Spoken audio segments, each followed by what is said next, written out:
दोस्तों, किसी को बुरा बोलना, चुगली करना, बुराई करना, जलन व ईर्ष्या का भाव रखना, ये सब आपकी तरक्की व खुशियों को रोक देते हैं, आपके जीवन में गहरा प्रभाव डालते हैं।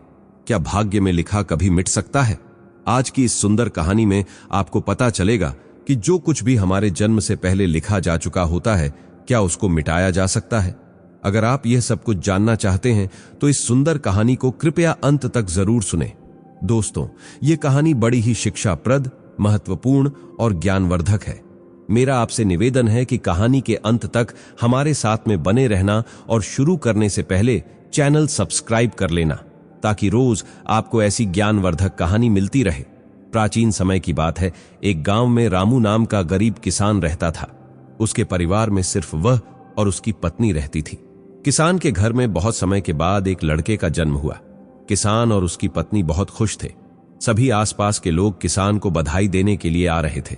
एक दिन सुबह का वक्त था, तभी किसान के घर के बाहर से एक साधु ने भिक्षा के लिए आवाज लगाई। किसान के घर में आज खुशी का दिन था, इसलिए उसने साधु महाराज को अंदर बुला लिया और उन्हें बैठने के लिए कहा। जब साधु महाराज बैठ गए तो किसान ने साधु महाराज से कहा, महात्मा जी, हमारे घर में बहुत समय के बाद बच्चे का जन्म हुआ है, आप कृपया करके इसका नामकरण कर दीजिए। साधु ने जैसे ही बच्चे को अपनी गोद में उठाया, तभी साधु ने देखा कि बच्चे की बाजू पर एक चिन्ह बना हुआ है जो राजयोग को दर्शाता है। साधु बच्चे की बाजू के ऊपर चिन्ह देखकर हैरान रह गया।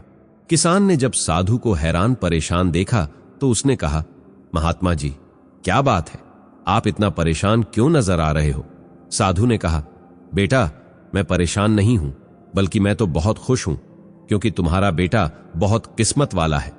तुम्हारे बेटे की किस्मत में राजयोग लिखा है। किसान ने कहा, महात्मा जी, मैं आपकी बात समझा नहीं, आप क्या कहना चाहते हो? साधु ने कहा, बेटा, तुम्हारा पुत्र एक दिन राजा बनेगा। इसका विवाह 16 वर्ष की आयु में इस राज्य की राजकुमारी के साथ होगा और फिर यह इस नगर का राजा बन जाएगा। साधु की बात सुनकर रामू बहुत खुश हुआ। जब गांव के लोगों को पता चला कि रामू का बेटा एक दिन इस नगर का राजा बनेगा, तो सभी लोग उसको देखने के लिए आने लगे। एक दिन की बात है, उस नगर का राजा हिरण का शिकार करता करता काफी दूर जंगल में निकल गया, लेकिन हिरण राजा के हाथ नहीं आया। राजा को हिरण का पीछा करते करते प्यास लग गई थी, लेकिन राजा को आसपास कोई नदी या तालाब भी नहीं मिला जहां से वह पानी पी सके। राजा काफी समय से जंगल में इधर उधर घूम रहा था। राजा पानी की तलाश में भटकता हुआ उसी गांव में पहुंच गया जहां रामू रहता था। तभी राजा की नजर एक महात्मा के ऊपर पड़ी। राजा ने महात्मा से पानी मांगा। महात्मा ने राजा को रुकने के लिए कहा और अपनी कुटिया के अंदर से पानी लेने के लिए चले गए। महात्मा ने पानी लाकर राजा को दिया। राजा पानी पीने लगा। पानी पीने के बाद राजा ने देखा कि बहुत सारे लोग बाहर इकट्ठे होकर जा रहे थे। राजा ने महात्मा से उन लोगों के बारे में पूछा। महात्मा ने कहा, ये सभी रामू के घर जा रहे हैं, क्योंकि उसके घर में एक बहुत ही किस्मत वाला बच्चे का जन्म हुआ है और एक साधु बाबा ने उसके बारे में भविष्यवाणी की है। राजा ने पूछा, बाबा, ऐसी कौन सी भविष्यवाणी की है जिसके कारण सभी लोग वहां जा रहे हैं? महात्मा ने कहा, साधु बाबा ने बताया है कि जब रामू का बेटा 16 साल का होगा तो उसका विवाह इस राज्य के राजा की पुत्री के साथ होगा और उसका पुत्र इस राज्य का राजा बनेगा। महात्मा की बात सुनकर राजा को बहुत गुस्सा आया कि आखिर एक मामूली किसान का बेटा उसकी पुत्री के साथ विवाह कैसे कर सकता है। राजा ने महात्मा से कहा, महात्मा जी, मैं ही इस राज्य का राजा हूं और आप क्या सोचते हो, एक मामूली किसान के बेटे के साथ मैं अपनी बेटी की शादी कर दूंगा? महात्मा ने कहा, राजन, जो इस बच्चे के भाग्य में लिखा है उसे कोई नहीं मिटा सकता। राजा को अपनी ताकत पर बहुत घमंड था। उसने कहा, महात्मा जी, मैं भगवान का लिखा हुआ आपको मिटाकर दिखाऊंगा। महात्मा ने मुस्कुराते हुए कहा, राजन, मैं भी यही हूं और आप भी यही हैं, देखते हैं। राजा ने महात्मा को प्रणाम किया और वापस अपने राजमहल चला गया। रात को राजा को नींद नहीं आ रही थी। वह यही सोच रहा था कि किसी भी हालत में उस साधु की भविष्यवाणी को सच नहीं होने देनी है। अगले दिन राजा अपना वेश बदलकर रामू के गांव में पहुंच गया। लोगों से पूछता पूछता राजा रामू के घर पहुंचा। राजा ने रामू के घर के बाहर जाकर उसे आवाज लगाई। रामू उसकी आवाज सुनकर घर से बाहर आया और उससे पूछा, आप कौन हो और किस लिए आए हो? राजा ने कहा, मैं सेठ हूं और मेरे खुद के कपड़े का व्यापार भी है और पास के ही गांव में रहता हूं। मैंने लोगों से सुना है कि तुम्हारे घर में एक तकदीर वाला बच्चे का जन्म हुआ है और उसकी किस्मत में योग लिखा हुआ है। रामू ने कहा, हाँ सेठ जी, आपने सही सुना है। राजा ने रामू से कहा, अगर तुम बुरा ना मानो तो एक बात कहूं। रामू ने कहा, हाँ सेठ जी बोलो। राजा ने कहा, तुम अपना बच्चा मुझे दे दो, इसके बदले में मैं तुम्हें बहुत सारा धन दूंगा और तुम्हारे बच्चे का पालन पोषण भी करूंगा। रामू की पत्नी ने कहा, नहीं सेठ जी, मैं अपना बच्चा आपको नहीं दे सकती। राजा ने कहा, तुम एक मामूली से किसान हो, तुम अपने बच्चे का पालन पोषण अच्छी तरह से कैसे कर सकोगे? रामू ने सेठ की बात सुनकर कहा, हाँ सेठ जी, आप ठीक कहते हो, हम इस बच्चे का पालन पोषण अच्छी तरह से नहीं कर सकेंगे। रामू की बात सुनकर उसकी पत्नी ने कहा, ठीक है सेठ जी, मैं आपको अपना बच्चा देने के लिए तैयार हूं, लेकिन जब यह 16 साल का हो जाएगा तब आप मुझे इसे वापस कर दोगे। राजा ने कहा, हाँ ठीक है, जब तुम्हारा बच्चा 16 वर्ष का हो जाएगा तो मैं इसे तुम्हें वापस कर दूंगा। यह कहकर राजा ने बच्चे को ले लिया और वहां से चला गया। राजा अपने साथ बच्चे को लेकर एक नदी पर पहुंचा।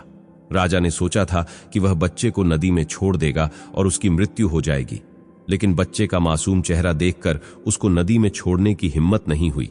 बहुत सोचने के बाद राजा ने लकड़ी का एक संदूक लिया और बच्चे को संदूक में बंद करके पानी में बहा दिया। राजा ने सोचा संदूक गहरी नदी में जाकर अपने आप ही डूब जाएगा और यह बच्चा मर जाएगा। यह सोचकर राजा अब निश्चित होकर वापस राजमहल में चला गया कि अब यह बच्चा वापस नहीं आएगा और मेरी बेटी के साथ इसकी शादी भी नहीं होगी। मैंने भाग्य का लिखा हुआ मिटा दिया। उधर वह संदूक बहता हुआ एक नदी के किनारे पर पहुंचा, जहां पर एक धनवान सेठ सूर्य देवता को जल चढ़ा रहे थे। उस सेठ ने जब संदूक को खोलकर देखा तो उसके अंदर एक बच्चे को देख वह हैरान हो गए। उस सेठ की कोई संतान नहीं थी। सेठ उस बच्चे को अपने घर ले गया। सेठ की पत्नी बच्चे को देखकर बहुत खुश हुई। उसने जब सेठ से पूछा कि यह बच्चा किसका है, तो सेठ ने उसको बच्चे के बारे में बताया कि कैसे वह उस नदी में बहता हुआ मिला है। सेठ और उसकी पत्नी ने बच्चे के लिए भगवान को हाथ जोड़कर धन्यवाद किया। अब वह बच्चा सेठ के घर में पलने लगा। सेठ ने उस लड़के का नाम सूरज रखा था। इसी तरह धीरे धीरे 16 वर्ष बीत गए। सूरज बहुत ही समझदार और बुद्धिमान था। एक दिन सूरज को अध्यापक पढ़ा रहा था। अध्यापक जो कुछ भी पूछता, सूरज तत्काल उसका जवाब दे देता। यह देखकर अध्यापक ने सूरज को कहा, तुम तो बहुत ही समझदार और ज्ञानी हो, तुम आगे चलकर बहुत बड़े आदमी बनोगे। अध्यापक सूरज की प्रशंसा कर रहा था कि तभी वहां से वही राजा गुजर रहा था जो किसी दूसरे राज्य में किसी काम से जा रहा था। राजा ने जब सूरज की तरफ देखा तो राजा वहीं पर रुक गया। राजा ने सूरज से पूछा, बेटा तुम कौन हो और कहां रहते हो और तुम्हारे पिताजी का नाम क्या है? सूरज ने कहा, महाराज मैं सेठ हीरालाल का पुत्र हूं। यह पूछकर राजा वहां से चला गया। अपना कार्य करने के पश्चात राजा जब वापस आया तो वह सेठ हीरालाल के घर गया और उसने हीरालाल से कहा, तुम्हारा बेटा बहुत ही समझदार और बुद्धिमान है। सेठ हीरालाल ने राजा की बात सुनकर कहा, महाराज मैं उसका असली पिता नहीं हूं, मैंने तो उसे सिर्फ पाला है, लेकिन वह मेरे लिए बेटे से भी बढ़कर है। राजा ने सेठ हीरालाल से पूछा, क्या यह लड़का आपका पुत्र नहीं है? तो फिर यह लड़का आपको कहां से मिला? फिर सेठ हीरालाल ने राजा को सारी कहानी सुनाई कि कैसे वह उसे बहते हुए पानी में एक संदूक से मिला था। जब राजा ने सेठ हीरालाल की बात सुनी तो वह चौंक गया। राजा समझ गया था कि यह बच्चा वही है जिसे मैंने 16 साल पहले नदी में बहा दिया था। राजा और सेठ हीरालाल अभी बातें कर ही रहे थे कि वहां पर सूरज आ गया। राजा ने सूरज को देखा तो उसने सेठ हीरालाल से कहा, सेठ जी मुझे आगे किसी काम से जाना है, अगर आप अपने बेटे के हाथों मेरी एक चिट्ठी महारानी तक पहुंचा दो तो मैं उसको सोने की 50 मोहरें दूंगा। सूरज ने यह सुनकर राजा से कहा, हाँ महाराज क्यों नहीं, मैं आपकी चिट्ठी जरूर पहुंचा दूंगा। राजा ने चुपचाप एक संदेश लिखा और चिट्ठी के ऊपर मोहर लगा दी और चिट्ठी सूरज को पकड़ा दी और कहा, बेटा यह लो, यह रानी तक पहुंचा देना। सूरज चिट्ठी लेकर चला गया। सूरज चलते चलते घने जंगल से गुजर रहा था कि वह रास्ता भटक गया। उसे रास्ता ढूंढते ढूंढते रात हो गई। सूरज रात गुजारने के लिए कोई जगह ढूंढने लगा। तभी उसकी नजर एक झोपड़ी के ऊपर पड़ी। सूरज ने सोचा, मैं रात यहीं पर बिता लेता हूं। यह सोचकर सूरज नीचे उतरा और झोपड़ी के अंदर चला गया। जब सूरज अंदर गया तो उसने देखा कि एक बूढ़ी औरत खाना बना रही थी। बूढ़ी औरत ने सूरज को देखा तो उससे पूछा, बेटा तुम कौन हो और बिना इजाजत अंदर क्यों आए हो? सूरज ने अपने बारे में बताया कि वह रास्ता भटक गया है, इसलिए रात गुजारने के लिए यहां पर आया है। सूरज की बात सुनकर बूढ़ी औरत को उसके ऊपर दया आ गई, लेकिन फिर बूढ़ी औरत ने सूरज से कहा, बेटा, तुम्हारा यहां पर रुकना ठीक नहीं है, क्योंकि यह डाकुओं का अड्डा है। अभी कुछ ही देर में डाकू आने वाले हैं।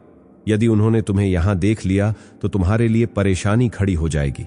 सूरज ने कहा, लेकिन माताजी, इतनी भयानक रात में मैं कहीं और जा भी नहीं सकता। अगर मैं बाहर गया तो जंगली जानवर मुझे खा जाएंगे। इससे अच्छा है मैं यहां कोने में जाकर लेट जाता हूं। यह कहकर सूरज कोने में जाकर लेट गया। कुछ समय के बाद डाकू अपने घर वापस आए। डाकुओं ने जब घोड़े को बाहर देखा तो सूरज के बारे में बूढ़ी माता से पूछा। बूढ़ी माता ने उनको बताया, इसका नाम सूरज है। यह बहुत ही नेक दिल बच्चा है और यह राजा के काम से राजमहल जा रहा है। जब डाकुओं ने यह सुना तो उन्हें कुछ संदेह हुआ।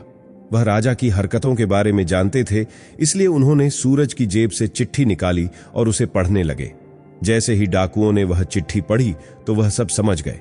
बूढ़ी माता ने उनसे पूछा, चिट्ठी में क्या लिखा है?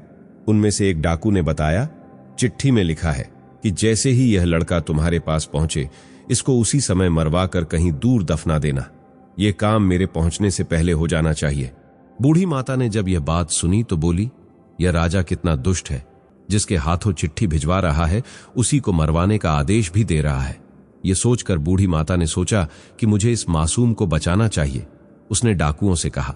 तब डाकुओं ने दूसरी चिट्ठी लिखकर उस चिट्ठी से बदल दी और वापस सूरज की जेब में रख दी। इसके बाद डाकू वहां से चले गए। सुबह होते ही सूरज उठा और बूढ़ी माता को धन्यवाद देकर वहां से चला गया। सूरज कुछ समय के बाद ही राजमहल पहुंच गया और उसने चिट्ठी महारानी को दे दी। महारानी ने चिट्ठी पढ़ी तो चिट्ठी में लिखा था कि यह लड़का बहुत ही बुद्धिमान और ज्ञानी है। यह राजकुमारी से विवाह करने लायक है, इसलिए मेरे आने से पहले ही तुम इसका विवाह राजकुमारी से कर दो। महारानी सोचने लगी कि आखिर ऐसे कैसे महाराज किसी अनजान से राजकुमारी का विवाह कर सकते हैं। लेकिन फिर उसने देखा कि चिट्ठी पर राजा की मोहर भी लगी हुई थी, इसलिए यह लड़का झूठ नहीं बोल सकता। यह सोचकर महारानी ने राजकुमारी का विवाह उस युवक से कर दिया। कुछ दिनों के बाद जब राजा वापस आया तो उसे पता लगा कि उसकी पुत्री का विवाह उसी युवक से हो गया है। यह सुनते ही राजा गुस्से से आग बबूला हो गया और उसने महारानी से पूछा, तुमने यह सब क्यों किया? तब महारानी ने बताया, महाराज, जैसा कि आपने चिट्ठी में लिखा था, मैंने वैसा ही किया है। राजा ने महारानी को चिट्ठी दिखाने के लिए कहा। जब महारानी ने चिट्ठी दिखाई तो राजा ने चिट्ठी में कुछ और ही लिखा पाया। यह देखकर राजा ने गुस्से में सैनिकों को कहा, जाओ और जाकर सूरज को पकड़ कर लाओ। सैनिक तुरंत गए और सूरज को पकड़कर ले आए। राजा ने गुस्से में सूरज से कहा, तुमने धोखे से मेरी पुत्री के साथ विवाह तो कर लिया, लेकिन मैं तुम्हें अपना दामाद स्वीकार नहीं करूंगा। सूरज ने राजा की बात सुनकर कहा, लेकिन महाराज, मैंने तो आपके साथ कोई धोखा नहीं किया है। राजा ने सूरज की बात सुनकर कहा, तुम मुझे भी बेवकूफ बनाना चाहते हो, लेकिन मैं तुम्हें अपना दामाद स्वीकार नहीं करूंगा। अभी दोनों की बात चल ही रही थी कि एक सैनिक ने आकर राजा से कहा, महाराज, बाहर एक महात्मा आए हैं, वह आपसे इसी समय मिलना चाहते हैं। राजा ने महात्मा को अंदर लाने का आदेश दिया। महात्मा जी अंदर आए तो राजा ने उठकर उनको प्रणाम किया और उनके आने का कारण पूछा। महात्मा ने कहा, राजन, लगता है आपने मुझे पहचाना नहीं। राजा ने कहा, नहीं महाराज, मैंने आपको नहीं पहचाना। महात्मा ने मुस्कुराते हुए कहा, राजन, मैं वही हूं जिसे तुम आज से 16 वर्ष पहले भाग्य का लिखा मिटाने की बात बोलकर आए थे। जैसे ही महात्मा ने यह बात कही, राजा एकदम से चौंक गया। उसे सब कुछ याद आ गया। महात्मा ने मुस्कुराते हुए कहा, क्यों राजन, भाग्य का लिखा मिटा दिया? राजा ने आंखें नीची करके कहा, नहीं महात्मा जी, मैं भाग्य के हाथों हार गया। महात्मा ने कहा, राजन, भाग्य के हाथों कोई नहीं जीत सकता, इसलिए अब सूरज को अपना दामाद स्वीकार करो और अपना राजपाट उसको सौंप दो। राजा ने कहा, महात्मा जी, जैसा आपने कहा है वैसा ही होगा। राजा को समझाकर महात्मा जी वहां से चले गए। राजा ने सूरज से माफी मांगी और सारा राजपाट उसको सौंप दिया। तो दोस्तों, कैसी लगी आपको यह कहानी? आप हमें कमेंट सेक्शन में जरूर बताना और अच्छी लगी हो तो इस चैनल को सब्सक्राइब जरूर कर लेना। तो चलिए मिलते हैं ऐसी ही कोई नई कहानी में। तब तक के लिए अपना ख्याल रखें। धन्यवाद और नमो बुद्धाय।